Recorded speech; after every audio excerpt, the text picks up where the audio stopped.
Sponsored by Squarespace. Build your dream website for your business through a variety of website templates and designs. These right here are the infamous Apple earbuds that I'm sure 99% of my audience watching have either seen or owned one of these in the past. Remember those days when we were absolutely excited to get our hands on the newest and shiniest iPod Touch? Well, these headphones came standard with the purchase of most Apple products in the 2010 era. In today's video, I'm taking a closer look at the design of these headphones and how they've evolved over the years. I'm really fortunate to have collected a whole stash of these throughout my entire YouTube journey. You know, whenever I'm scouting eBay or Facebook Marketplace for some new iPhones or iPods, some sellers do end up including these in the box, which is always a huge plus. Now, I don't have every single Apple earbud that Apple has ever released, but there's definitely a lot more on this list. But in today's video, we're going over the ones that you guys are probably most familiar with. Let's start off with the first one that we have here. Okay, so the first one on my list looks a little something like this. This came with the sealed iPod Shuffle first generation that I bought almost a year ago and unboxed on this channel. It's actually pretty sad that the Shuffle itself doesn't work, but the headphones are pretty much in brand new condition. This particular model here was from 2005, the same year that this iPod came out in, and it's pretty cool to see. And yes, I did test them out and they work perfectly fine. One thing you'll notice with these is that they don't have a volume control button or microphone, and given the era that these came out in, a microphone wasn't really necessary and volume controls could easily be changed with the iPod. It's really cool and super retro. The second headphones we have here are the standard Apple earbuds, which came with most iPod Touch and iPhone models before 2012. So for example, if you bought an iPhone 4 in 2010, this came standard. Long gone are the days where we would see headphones in iPhone boxes, so this is definitely refreshing to see. These also have the 3.5mm headphone jack with a volume remote and mic. Compared to the older design, these do look very identical. However, the stem is taller and is rounded towards the back, and it's really nice to see that these are still in great condition.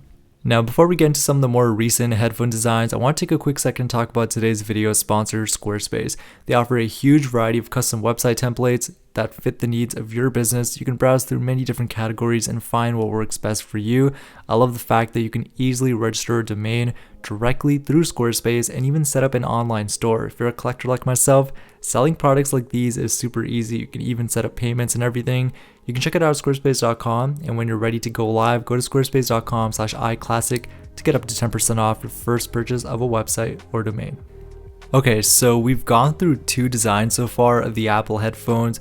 Both are very familiar, but in 2012, that all changed with the official Apple Earpods. Notice that the name has changed, and these are officially called Earpods, and these came in a nice little plastic case, as you guys can see here. These were introduced with the iPhone 5 in 2012, and when you actually got the iPhone 5, the actual plastic case was included inside the box as well. So it kind of just shows you guys how many goodies Apple used to include with the purchase of most major iPhones. These things are also still being sold 10 years later to this day, and it's kind of like the perfect example of if it ain't broke, don't fix it. These headphones are honestly the most comfortable in my opinion, but they aren't the best sounding. They have gone through minor changes since 2017. For example, when the iPhone 7 came out, Apple started selling two versions of these, one with a 3.5mm headphone jack and one with a lightning connector. You can still buy both on Apple's website, and honestly, I don't think these are going away anytime soon.